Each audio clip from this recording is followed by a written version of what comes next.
don't you think, like, patients, we really have to be our best advocates and like get second opinions? Absolutely have to. Yeah. And that's where, we talk to people, they say, well, why can't my traditional doctor do this? Or why doesn't my insurance cover this? And the reality is, it takes me, when I onboard a patient, we get all the data, for me to prep for that call, to go through it, and then to come out on the other end with all the recommendations and then get everything sorted. I mean, that's a 4 or 5 hour deal, right? Yeah. And I've optimized it and made it as efficient as I can. It just takes a lot of time. It's a lot of data. And yeah, I mean, your primary care doc, when they see you, they probably have 7 minutes. Gosh, right? Yeah. Like 7 minutes. Wow. I was seeing, when I was in my orthopedic clinic, I would see, 50 to 60 people a day. So you're literally just like, you're like walking in, you're brushing by the patient and you're walking out. So stretched thin. Yeah. And you can't do that. And that's why I think the subspecialization of medicine just continues to happen, because if all I'm worried about as an orthopedic surgeon is your foot, and that's like all I'm going to talk about. That's all I care about. I'm just like, you have midfoot arthritis. You need an injection. Like, I can do that in 7 minutes. Sure. But I can't talk somebody through reversing diabetes in 7 minutes. Right. It's just not possible. Right.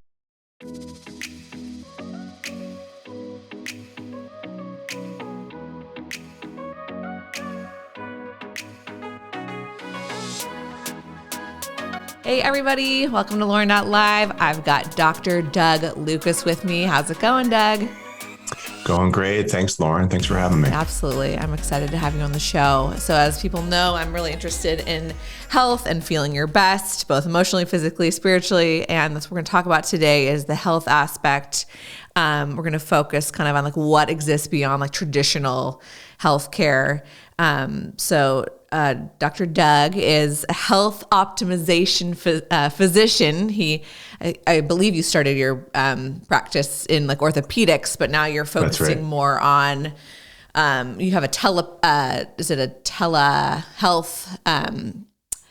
sorry, I'm like tongue tied today. Yeah, a telehealth practice. Telehealth platform. Yeah. Yeah. Mm-hmm. And you practice like optimal human health. So we'll talk about that. You have some certain focuses and stuff that you can share, but I love your approach of just like not treating, but also let's focus on the underlying cause and also preventing. So I'm going to hand it over to you and let you kind of just tell who you are, how you got into this. How did you switch from orthopedics into what you're doing now?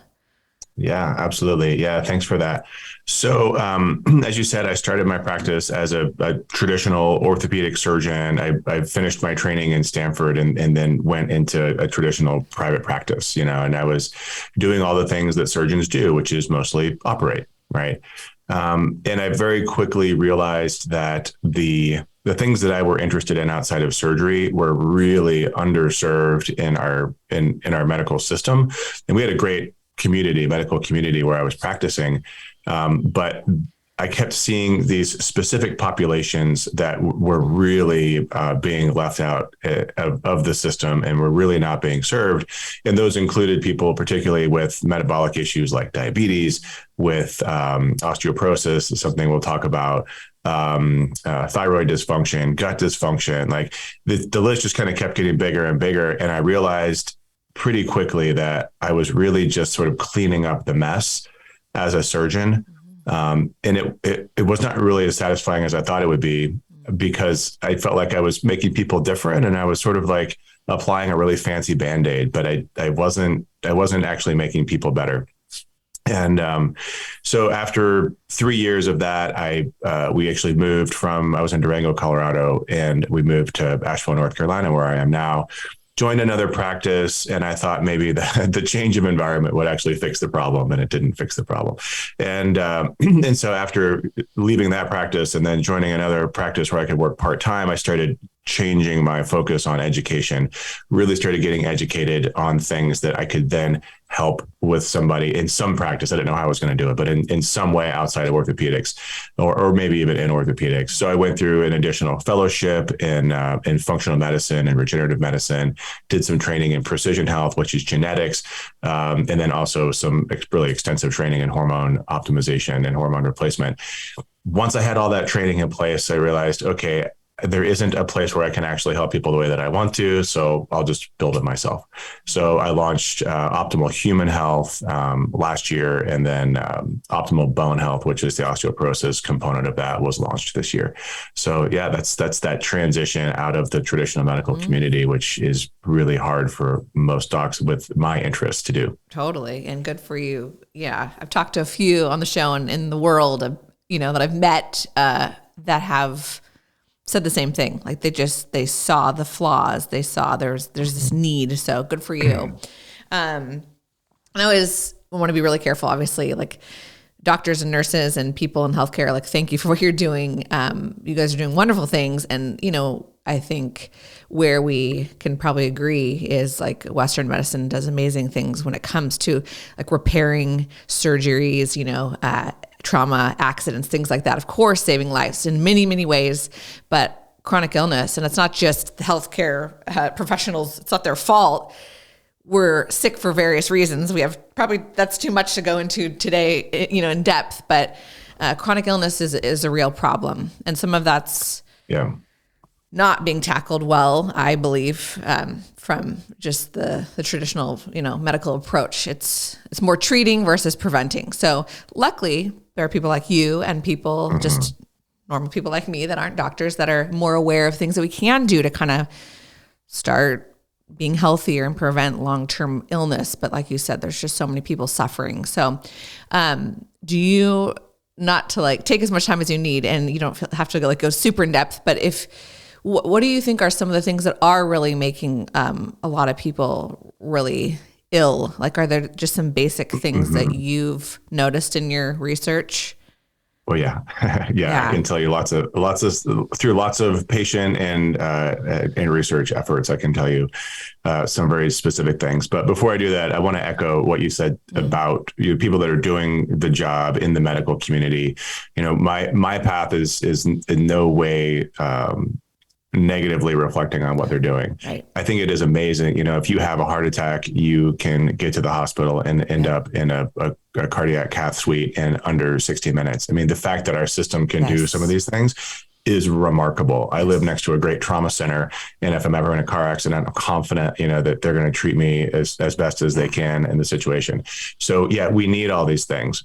But like you said, the system is not doing a great job of educating people and empowering people to reverse the underlying issues of the chronic diseases, right? And that's where, when somebody comes to me as an orthopedic surgeon, when I was still practicing that, and they would say, my foot hurts. I was a foot and ankle subspecialist, right? My foot hurts, and they have some mild arthritis, but they weigh 300 pounds and they have a lot of inflammation, and they're, have some neuropathy in their feet from either nutrient deficiency or from their diabetes, who knows, and you look at this patient and you say, like, there are so many things that we need to correct with you that I'm not even I actually wasn't even allowed to talk about nutrition. I got told not to talk about nutrition in my orthopedic practice by our malpractice company, because they said I wasn't trained in it. And that was really frustrating.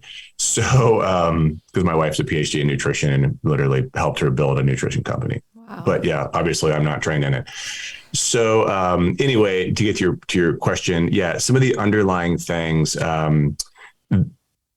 if you look at what's changed in our society over the last really, let's call it 50 years, right? So you go back to like the 1970s, that's really when we started to see this really sharp increase in obesity, diabetes, chronic disease, Alzheimer's, sarcopenia or muscle loss, like all these things really started to accelerate in the 1970s. Now, there are a lot of things that changed between 1970 and 2020, right? There's a lot of things that you could point a finger at from an association perspective.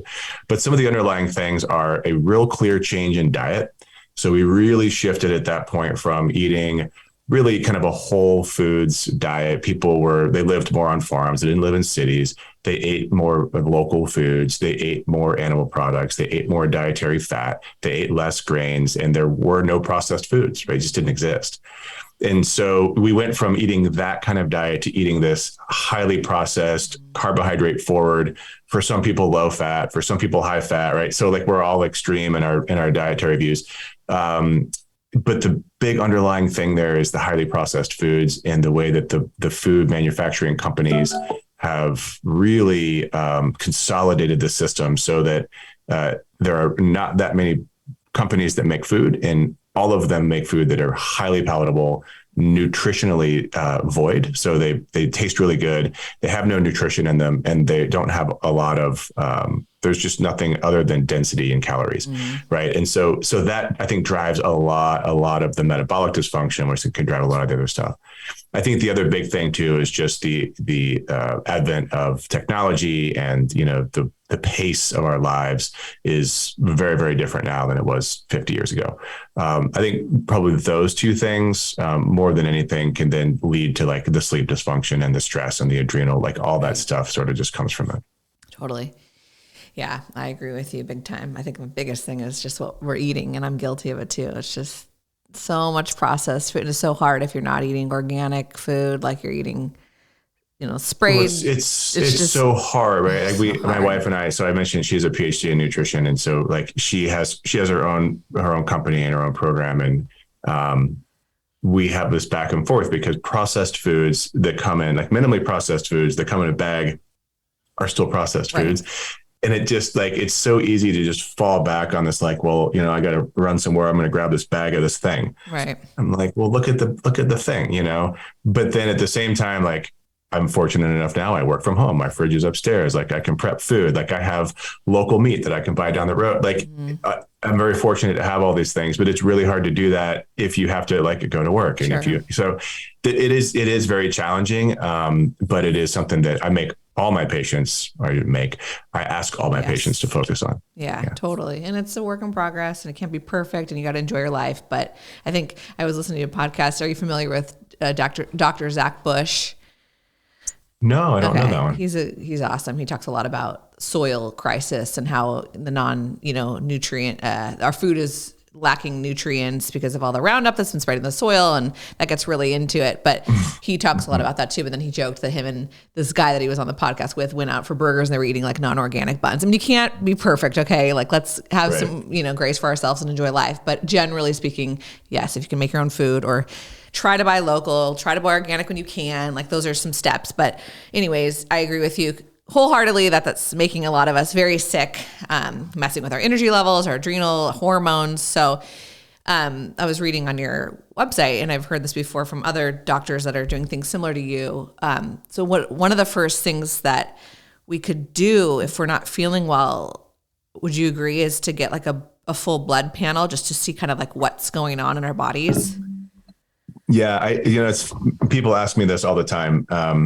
And because I'm only licensed in 10 states. And so we can only work with people, in 10 states, which is expanding, but it's hard to do. Anyway, people, especially from other states, like I can't work with you, at least like what are the things I can do? Right. And I'm like, well, I really wish I knew what was going on. Like, I really want to look under the hood. I really want to see, where are the low hanging fruit? Because I could list 100 different things that you could do. I could fill your entire day with ways that you could improve yourself. Right. But nobody can do that. Right. And so understanding what's going on from a really extensive blood panel is a really great starting point. We also like to add genetic testing to that. And then we also like to add functional testing depending on people's symptoms. So once you get that picture of, okay, objectively, this is where you are, and genetically, this is how you're built. Mm-hmm. Now I can make some recommendations. And on our report that we give people after their results review, it has, your number 1, number 2, and number 3 priorities, right? Like, this is what we're going to really focus on. These are the things that are going to be the lowest hanging fruit to pick over the next 6 months while we make this change. That's something that people can hang on to, right? Rather than just aiming at whatever they read on social that this guy that looked really great is doing, right? Like, you don't know that that's good for you. Yeah. Because everybody is different. We're not little robots. Totally. Yeah. And I think that's why it's so funny. Like you said, like high protein, or, this whole like keto, vegan, it's like nothing's going to work for everybody. Like, everyone's different, and we're built differently, and you have different things going on in your body. You got different potentially viral stuff going on that you don't know that could be making you super sick. Like, you might eat gluten, feel okay. I might not. So this one way or the highway, like, that's not really realistic. So I think that's cool that you guys personalize it with the blood, work. And then you said Did you say functional tests? What does that mean? Testing. Yeah. So functional is kind of a funky word, but functional basically is the basic concept is like, if you look at a, just like a LabCorp, for example, right? Like you go get a test done, it's usually done by LabCorp or Quest. They have reference ranges and you have your normal, right? So like we know that normal is actually just 2 standard deviations from average. And if your population is very sick, I don't want to be 2 standard deviations below average in a sick population in anything. And that's what we consider normal, right? You go to your primary care doc, they test your thyroid. Oh, your TSH is normal. We're like, wow, it's like 4.5, but okay. Yeah. So functional testing really is designed around this concept of, hey, look, let's actually narrow this down and say these are your optimal ranges. So this is like a functional range. Then there are specific functional tests that can look at like organ systems. So like cortisol through the saliva to look at your adrenal glands, gut testing to look at certain food sensitivities, like stool testing. I kind of lump all that into this bucket of functional testing. It's kind of it's a vague word, but that's what we label it all as. Yeah. Do you do blood tests for allergies? Yeah. So we do food sensitivity testing, a little different than allergy testing. And then even beyond that, I actually want to know more about the specific proteins in the food. So for example, like if you do a traditional food sensitivity test for milk, right? It might say like, you're sensitive to milk, but it doesn't tell you what part of what component is it the lactose? Is it the whey? Is it the, is it the casein? And all that makes a difference, because if you, let's say, for example, you're a bone health patient and we're struggling to get calcium into your diet rather than through supplementation. And we say, well, you're sensitive to milk. Well, can you drink A2 milk? Can you drink, can you tolerate certain cow dairy products versus goat, maybe, or like, I don't know. Right. Yeah, exactly. Yeah. And so there are hacks for that, or if people say like, well, I don't have any issues when I drink milk and like, I'm not lactose sensitive, but they're intolerant to whey. And then they're chronically inflamed because we're funneling like whey protein into them. They're not going to get better, or at least they're still going to have issues. So like, knowing that information is really helpful. Totally. Yeah. I had an allergy test done and I was so bummed, of course, because like oat, wheat, and gluten all came back. And then tomatoes was like medium. And then cheese, like cow's milk, was like low medium. And I'm part Italian. I'm like, that's my worst nightmare. Those 3 ingredients are in like every recipe. However, if you go to Italy, they have a lot better gluten. It's true. It's true. Yeah. The wheat, I tell people this too. The wheat that we have in the United States is not the same wheat that they serve in Italy. So people like, when I go to Italy, I eat bread and I'm fine. Yeah. Right? Because it's not actually the gluten for everybody. It is the density of gluten in our American wheat, or the way it's like processed or sprayed. High, right. Yeah. I know. But it's just interesting with that concept though, for a lot of people are in your shoes, right? Where they've gone to some functional medicine doc and they've run a food sensitivity panel or truly a food allergy panel, right? Which is IgE, which is not the same thing as food sensitivity. There's so many different variations of it.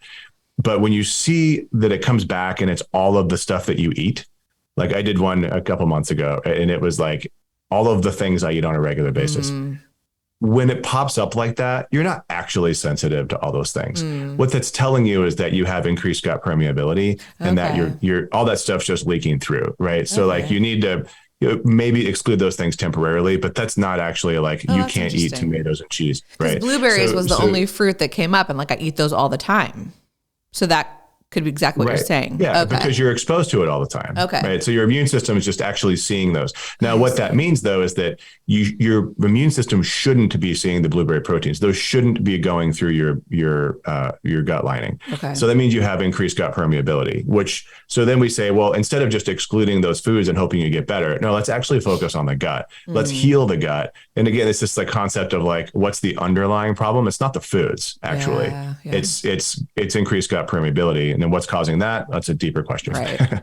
Yeah. But then, and not to like, totally those things I eat a lot, gluten, tomatoes, whatever, but blueberries. But then like, for instance, like sesames was on there and I don't eat that a lot, although I like sesame stuff, but so you know what I mean? But it is interesting. And I think it's what's so tricky is like, for instance, some people will eat bread or something and they really feel it. Like they don't feel well. Whereas like I'll eat it and I don't notice anything. That doesn't mean like you said, it doesn't mean I'm necessarily like allergic to it. However, there could just be like inflammation and little things like that I'm either used to just feeling this way and I think it's normal, or it could be causing long-term damage and I don't realize it. So that's why it's so tricky.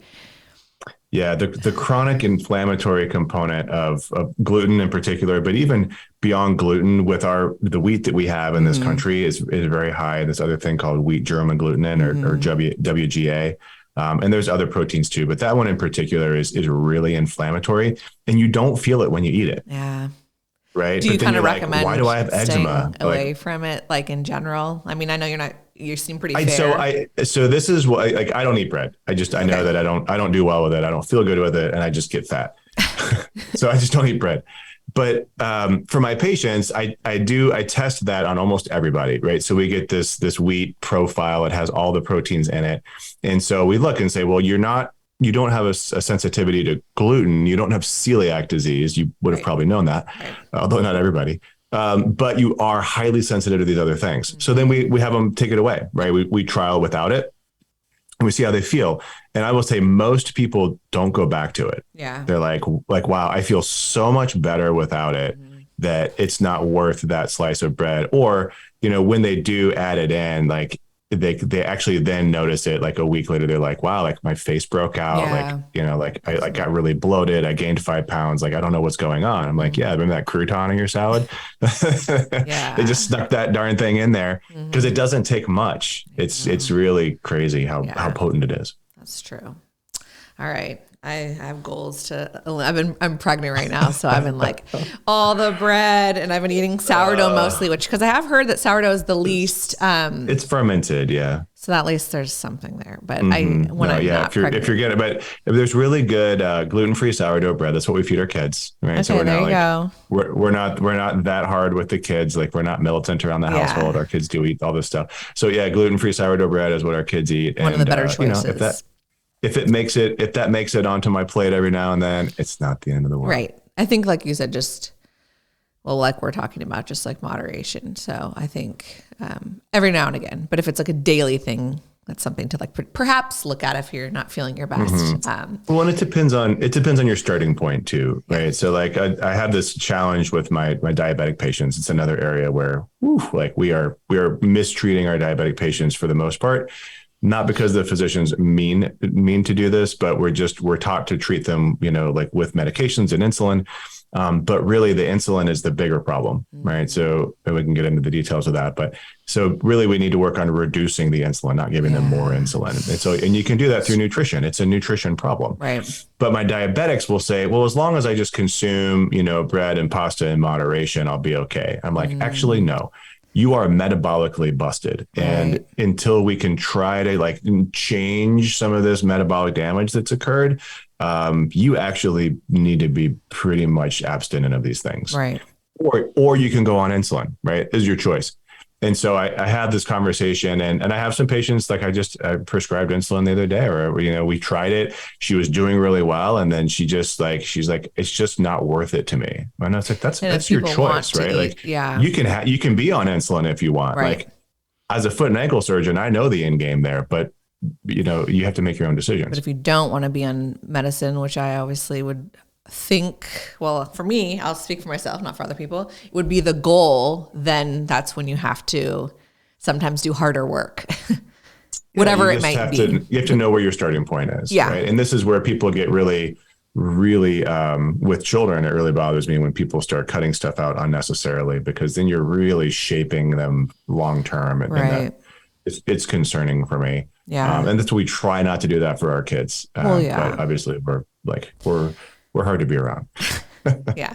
And then, like obviously medicines can save your life, but they also have a lot of side effects. So that's something also probably making a lot of people sick, right? That we didn't quite touch on, but I was just at a conference a couple of weeks ago where they're studying the, interactions, medicine interactions, and also nutrient depletion from medications. And this is something that we don't talk about at all, right? Like, you are not told like, hey, if you're on this high blood pressure medication, like you have to take these 4 supplements. Doctors don't know that. I mean, the pharmaceutical companies don't know that, and so it is, they don't make money on that. Right. And I talk a lot about the pharmaceutical company, but we have to recognize pharmaceuticals and the insurance industry, they are businesses, right? So you can't actually be too hard on a business that's just trying to make money. Like their board is just trying to make money. Sure. But you got to understand it for what it is, right? So we can't expect that your insurance company is going to like have all the information and help you optimize to the way that you want to optimize. Right. So to answer your question, yeah, I think medications that are prescribed cause nutrient depletion. That will eventually cause issues that people don't know how to get back from it, right? Because they're like, I have to take this blood pressure medication, but I'm now like magnesium and B12 deficient, and nobody knows why, and nobody's testing it. So now I feel terrible. And all they need is to probably change their diet, and they can get off their blood pressure medication and then replete those nutraceuticals, and they're good. Gosh. But that's not how our system works. That's tricky. Well, thank goodness for people like you. And that's why I love your customized approach, because it can get really overwhelming. And I dabble with some supplements, but I also feel like in general, if you're healthy, maybe not some of your patients and people that are literally like depleted, but I don't think we should have to be taking a million supplements. If you're healthy, per se, you should be getting it from your food and stuff. But if you have issues, of course, like each person's different, right? You might need vitamin D, you might need, like you said, magnesium or something. But like, for instance, I drink reverse osmosis water because I don't want fluoride in my water, but that means all my trace minerals are stripped out. I learned that. So now I have a trace mineral, supplement that I'm adding back in my drinking water. So it's like that stuff can get really overwhelming though. So that's why it'd be nice to have someone like you who can look at great when you can test it. What am I taking and what am I depleted in? Oh gosh, I didn't know that. Right. So, right. And it gets really specific too. I mean, we just with a patient, she's been working with us for a while. And we just did a new study where a new test kind of looking at specific micronutrient deficiencies. And we recognized, we've been repleting all these B vitamins for her. She's a problem for a long time. And they recognize like, wow, actually her B2 level very specifically is really low. And then we go back and look at what she's been taking and we're like, there actually isn't that much B2 in it, right? And she's not getting it from her diet. So we just have to make these like subtle tweaks. Yeah. There's no way to know that unless you're actually getting the objective data. Right. Like, oh, I should take this B complex and not this B complex. Because there's different, different ones. They're not all the same. It's really helpful to know that. Yeah. I think that's another, not to like be repetitive, but so we talked about some things that are making you sick, but then also, that's why the blood test can be so valuable is, like you said, a lot of things we're eating aren't as nutrient dense as they should be, what our ancestors used to eat. And so that could also be giving us a ton of symptoms, just deficiencies, right? And that's an easier fix really, if you can take some supplements or eat things that have those nutrients that you're missing. If you can find good quality stuff, that is, but food. Yeah.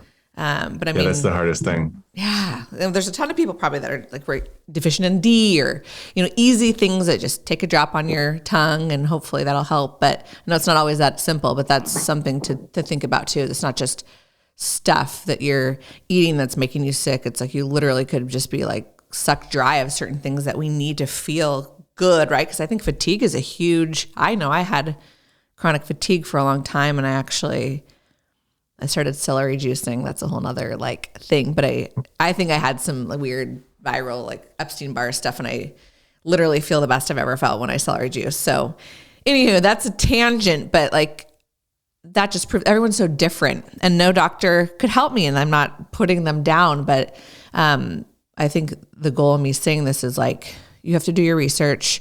You have to be your best advocate, find someone like you who's going to support the journey because bless doctors' hearts, they're so busy too, right? They're just trying their best. And I think if you can find someone to really take the time don't you think like patients, we really have to be our best advocates and like get second opinions. Absolutely have to. Yeah. And that's where, we talk to people, they say, well, why can't my traditional doctor do this? Or why doesn't my insurance cover this? And the reality is, it takes me, when I onboard a patient, we get all the data for me to prep for that call, to go through it, and then to come out on the other end with all the recommendations and then get everything sorted. That's a 4 or 5 hour deal, right? Yeah. And I've optimized it and made it as efficient as I can. It just takes a lot of time. It's a lot of data. And your primary care doc, when they see you, they probably have 7 minutes. Gosh. Right. Yeah. like 7 minutes. Wow. I was seeing, when I was in my orthopedic clinic, I would see, 50 to 60 people a day. So you're literally just like, you're like walking in, you're brushing by the patient and you're walking out. So stretched thin. Yeah. And you can't do that. And that's why I think the subspecialization of medicine just continues to happen, because if all I'm worried about as an orthopedic surgeon is your foot, and that's like all I'm going to talk about. That's all I care about. I'm just like, you have midfoot arthritis. You need an injection. Like I can do that in 7 minutes. Sure. But I can't talk somebody through reversing diabetes in 7 minutes. Right. It's just not possible. Right. Not possible. Yeah. So I don't think that, I think that the expectations just have to change, and you have to be an advocate for yourself, and you have to look for who is the right person to work with you. I'm not the right person to work with everybody. I'm a little stern. I'm a little strict. But if it helps but we make changes. Yeah. Right. And so, but there are different approaches. People are doing all kinds of different stuff. There's so many cool companies in this space right now. Yeah. I'm seeing new things pop up all the time, but you have to be an advocate for yourself, and you also have to be willing to invest in yourself, because your insurance company is not going to cover this stuff. Totally. They're not interested. Yeah. Hey everybody, I want to take a quick moment to share a jewelry brand that I'm loving right now, Ana Luisa. As you can see, I've got some fun earrings, some different stack necklaces on. This is all from Ana Luisa, and I love this brand because not only can you layer, you can wear them singularly, play around with all the mismatched styles, kind of a casual everyday wear, or you can dress it up. They're sustainable brand. They use recycled materials when possible, which is very near and dear and important to me as we're trying to better the earth, but also look fabulous at the same time. And I am wearing a pendant from their Elements collection. You can see it has a little eye, and you guys know I love the eye, hence my wallpaper. So the eye protection is very spiritual symbol to me, and that's why it's very important. And that's why I picked this particular necklace out of the 6 different styles that they have. They're all hand-drawn art and have a vintage finish to them. So I would encourage you to check out their website. You can scroll down to the bottom of this episode in the description box and use the code LaurenLive20 for 20% off. Again, LaurenLive20. All caps, no spaces, and you can find something for yourself. It's a perfect place to shop for gifts. And again, what a better way to support a really good company that's caring for the earth, but also producing beautiful styles at an affordable price point. So I hope you go and check them out. Obviously, I've had a lot of fun picking out some really cute numbers, and check out Ana Luisa. Cheers. I agree. Yeah, and I was sorry. Sometimes I feel like because I get so excited, and it's just we have like a short time and we're talking, and I'm like bouncing all over the place, and I threw in that celery juice. I did a whole episode on that, but it worked for me. I'm not saying like take celery juice; it's going to solve your problems. But my point in bringing that was I went to like different doctors, did all the blood tests, all the things. Nothing was working, and so I started, doing my own research, and that was something that really helped me feel good and gave me energy.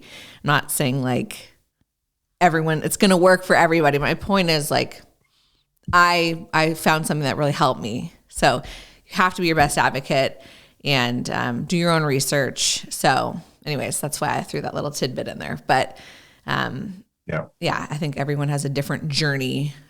Luckily I was able to do that on my own, and it wasn't serious enough where I had to go, you know what I mean? Like I've been able to help myself, I guess. But yeah, I have so much empathy for people that are dealing with chronic disease. I have just a taste of it through that, because I was literally barely able to function throughout my work day. Like I was so fatigued. It was like beyond anything I'd ever experienced. And it's just the most awful, awful feeling. And I know that chronic fatigue and stress, that's a huge thing that people are dealing with. Right.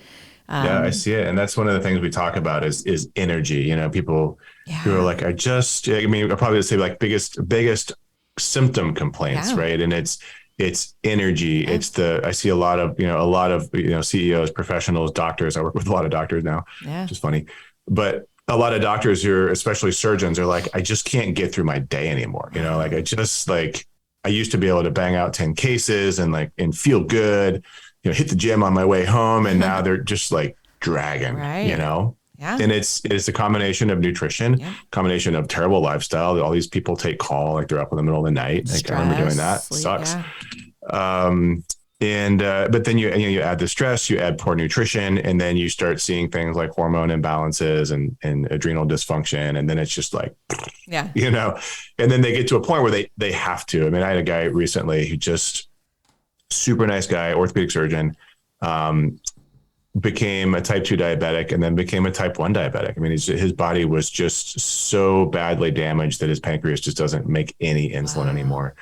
Yeah. And when I was like, hey, happy to work with you. This is what we need to do. He was like, whatever, man. I got to feel better. He's got young kids. He's like, I'm afraid I'm not gonna be able to hang out with my kids in 10 years. Like I feel like I'm dying.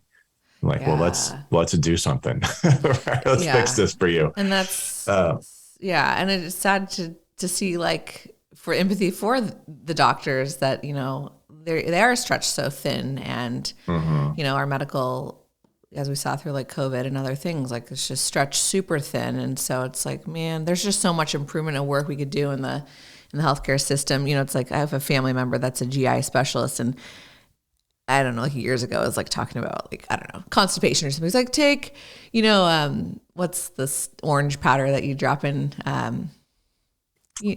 to make it go to the bathroom.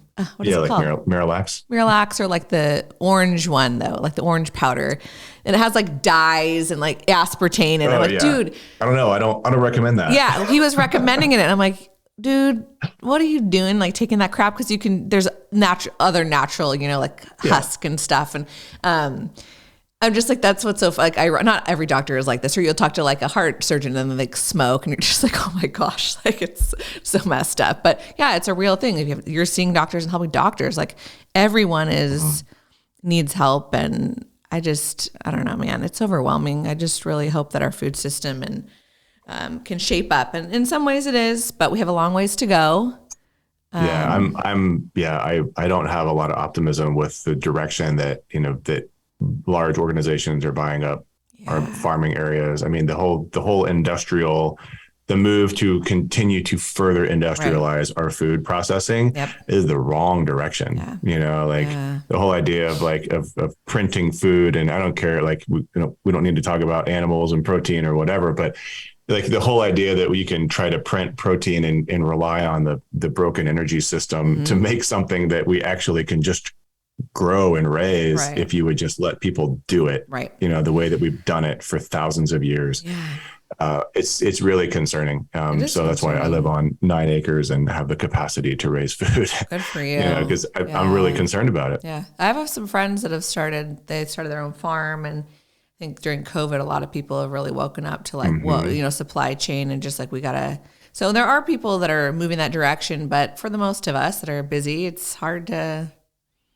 It's really hard. Yeah. And again, I'm super fortunate, like we have 16 chickens and a lot of eggs. Yeah. I don't actually raise any animals at this point other than that, but it's something that's, great. Yeah. And we have a garden, so we're definitely headed in that direction, but we're also North Carolina. I mean, we're outside of Asheville. So, there's a lot of farming around here, and there's a lot of local agriculture, and they're doing it really well. They kind of check all the boxes. Like, my kids go to a summer camp at a farm and like play with the animal, cool. They're doing it well in a way that is not only actually improving the environment, but providing good quality, nutritious food. Yeah.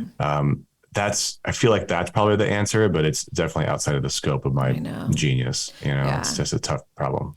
Yeah. But I guess to spin it and make it kind of positive, which is what I try to do on the show. I point out the issues, but then, like you said, if you are in a place where you're wanting to do something like your patient, like it's realistic, you want to stay on the insulin, you want to still eat these foods, and you want to live that life, that's you do you. If you're sick of feeling this way, you don't want to be in a drug, we got to do this work.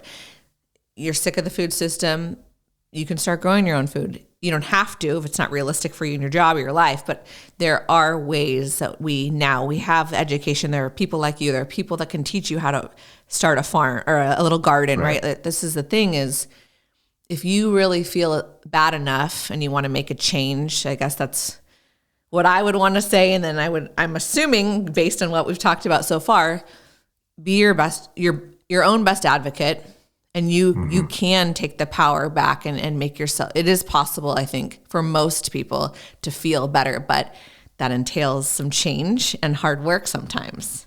It takes work, right? And I think it always takes work because so much, like you go back to the beginning of our conversation and like, what are the underlying issues? You know, it's food and it's stress, but to change that means that you have to actually like be disciplined to go to bed on time. Right. You can't binge watch Netflix every night. Yeah. You got to control the processed foods that are making their way into your house. You have to not sit on your phone for 5 hours a day. Right. Like all these things do take discipline, right? And you have to decide like, what are you going to do with them? Yeah. And if you're raising kids, like, do you have kids? I have a little one and another one on the way. So yeah. So as you raise these little kids, you know, this decision of like, oh my gosh, how do we expose them and how controlling are we? And like all these our society it does take work to be your best self in our society. I think. Yeah. It's hard because like you said, like the mass corporation for most of us, it's interface every day. It's convenient, or marketed, you know, to buy these things, but also each day more and more people are becoming more conscious to, oh gosh, this stuff isn't so good, or hey, here's an alternative, right? So there are options, but I think it comes in, you have to educate yourself and learn. And that's the other thing, a lot of people just don't know. A lot of people simply don't know. Just like even doctors, they're not being taught what nutrition's probably like this much of your medical school. Oh, it's almost nothing. It should be it's almost really nothing. This, you know, because I was in an osteopathic school, right? So we're like we're supposed to be like, you know, mind, body, soul, everything, and that's true to some extent. But how much nutrition did we actually have? I mean, almost none. I mean, in a sense, it was like the stuff we did have was just stupid basics. Didn't actually help anything. So that's like baffling because we literally eat all day every day, you know, throughout the day. Like that should be a huge focus. Well, but yeah, just consider though, like, and I hate saying this, but I really feel like it's true. Like the medical industrial complex is manipulated all the way back through the beginning of physician training, right? Yeah. So like we are trained as robots to prescribe drugs and do surgeries. Yeah. That's why our system is not designed, but it has been changed to the way that it is, partially because of demand, right? We have so many people, we need so many physicians to see. But we are really only exposed to the things that are going to sell something, sell a procedure, right?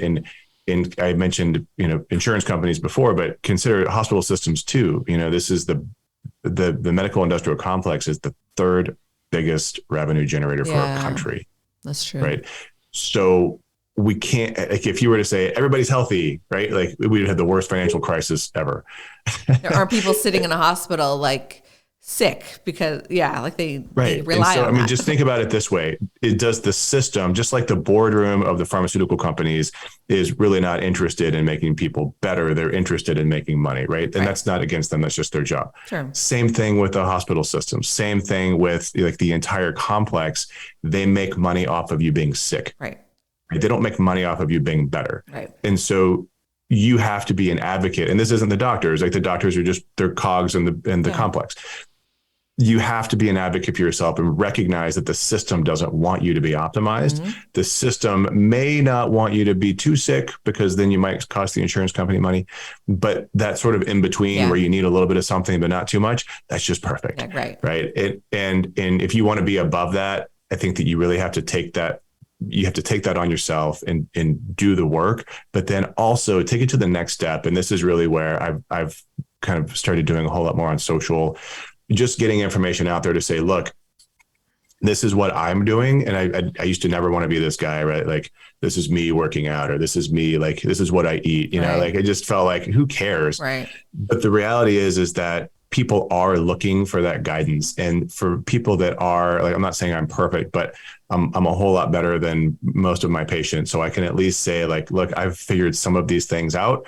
You may want to consider some of these things for yourself. And the more of us that are actually healthy, that know that we're actually healthy by blood labs and how we feel and so forth, the more of us that can put that information out there, the more we're going to see what I feel is really a very small minority of the population start to educate everybody else and start to create this wave of people that are like, you know what? I do need to prioritize going to sleep. You know what? I do need to prioritize actually getting that lift in today. I do need to prevent myself from losing muscle mass, and then you see the guys that are like, oh, like, it's actually okay to be on testosterone if my testosterone is terrible. Like, it's actually not, forbidden, and it's okay, because I've been under stress for 40 years. Like, these are the things that we need to like come out and be like, yeah, it's okay for you to care about yourself. It's not selfish. Totally. Yeah. Yeah. And so I would just encourage anybody that's sort of in this space to like, look, don't just be quiet and let the world crumble down. Mm-hmm. You got to stand up if you want to build it, and encourage other people to do it. Yeah. Okay. That's good advice. Yeah. And sadly, I think again, we're all just like so busy, and it's so hard to like tackle some of these problems. So we just like, I think we're used to like living sick. We're used to like not feeling 100% well. We're used to having anxiety and not sleeping well. Like, we're used to all this. It's a norm. And, absolutely, that makes me sad. Like, this shouldn't be a norm. I don't really think we should be feeling like this. And that is one thing. I'll just throw that medical medium as the guy that talks about like celery juicing, amongst other things. He's helped people with chronic illness, but he talks about, like, our bodies weren't meant to feel like this. We weren't meant to attack our bodies with autoimmunes. I think that's another thing. It's just like labeled as autoimmune. Here's the pills. Like, you're going to have to just like live with it. But I really don't think that we were built to have autoimmunes and like feel like crap. I really don't think that's how our bodies were designed. No. And I don't think autoimmune is even an exception to that. I think that autoimmune is really, again, it's like this, it's a consequence of our lifestyle. Right. It's a consequence of our gut. It's a consequence of our dysfunction. Right. I see autoimmune reversed all the time in my practice. Totally. Right. Well, I think and so mine. It is not, you go to the traditional medical system, you have an autoimmune disease, here, take this immune modulating drug. Well, okay. If your liver is about to fail, okay. But let's say you don't even have any symptoms yet. Sure. Maybe instead of hopping on Remicade, let's take a look at your gut health. Right. Let's, see if we can change your nutrition. Are you eating something that's blowing up your system that you don't know? Right. Mm-hmm. You're like, let's say they're like remarkably exquisitely sensitive to celery. I don't know if that's even possible, but like you're doing you're funneling this thing in. Actually, see this a lot with like kale. People are like, I do these kale smoothies, and I'm like, my gut doesn't feel good. I'm like, yeah, I mean, kale's got some stuff to it. Like, there's benefit, but you probably shouldn't mainline it. Sure. And so like, what are these things that you're doing, and how we can potentially reverse this before it becomes a big problem? So autoimmunity, I do. I see it a lot, and I've gotten a lot of people off of autoimmune modulating drugs, which is that's a lot of fun. Yeah, that's a huge thing that I think people just like think you have to live with it, and that's not always the case. Yeah, definitely. Wow. Well, gosh, I feel like, we could talk all day, but I feel like we've hit on a lot. So, sometimes like, I don't want to overwhelm the listener, but, just before we close, do you have any other like tips or where can someone start? What states are you able to serve? Great question. So right now we are in, I think I'll do it from west to east coast. They're random states just because my life has been randomly distributed out. Yeah. But licensed in California, Texas, Ohio, North Carolina, South Carolina, Georgia, Florida, and Tennessee. Okay. And I think that's all of them. Okay. And then I have a physician he's been on our team and off our team. He just has he's a very high demand guy. So he's licensed in all 50 states. So there's potential that, in the future we wouldn't have this restriction. Sure. So if you're interested, just reach out, and it's always changing. And of course we'll update our website. So that's where. Okay. And I saw on your website too, you have like a free consultation if someone's interested, right? Yeah. So the pathway to get to know more about us is to obviously go to our website. So we have two, but the main one is Optimal Human Health. It's just optimalhumanhealth.com. The bone health version of that is just Optimal Bone Health. Mm-hmm. And the difference being there's just more bone health information on that webpage. But on either webpage, you can just click on a free consultation, and that'll get you to either me or one of the members of my team, and kind of talk about how we do what we do. We are trying to we have a weekly newsletter that goes out about longevity and optimization, and follow us on social. YouTube channel just launching, but we're pretty steeped in Instagram and Facebook. That's awesome. Wow. Well, thanks for all the work you're doing. I love. Well, thank you. I appreciate it. Yeah, I love to see. I always think it's the perfect match. Like I saw a holistic MD. I think that's so cool. It's like, you're trained in Western, but you're looking outside the box. And I just think there's more and more people that are starting to do that. So I really, thank you for your work and helping people, and keep it up. And everybody just, we got to stay positive, and just, I think education, be an advocate for yourself. And if you feel like where you've been going isn't helping, there are people like Doug and others that can, maybe help you in a way that you wouldn't have expected. So check out his website. We'll definitely put it in the description of the podcast. And thanks for being on the show.